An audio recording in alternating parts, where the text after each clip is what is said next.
My name is José Luis Valdez. I work on the land.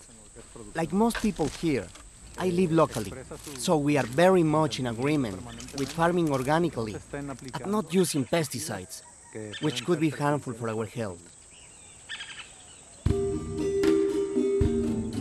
Our most important crop is our citrus trees.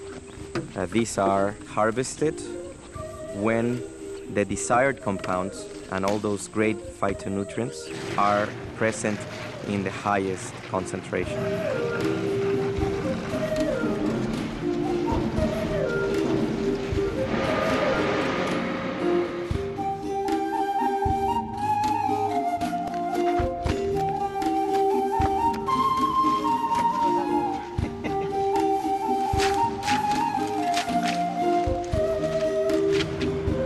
Alfalfa grows year-round in Petacal, and this allows us to harvest the alfalfa in its precise moment.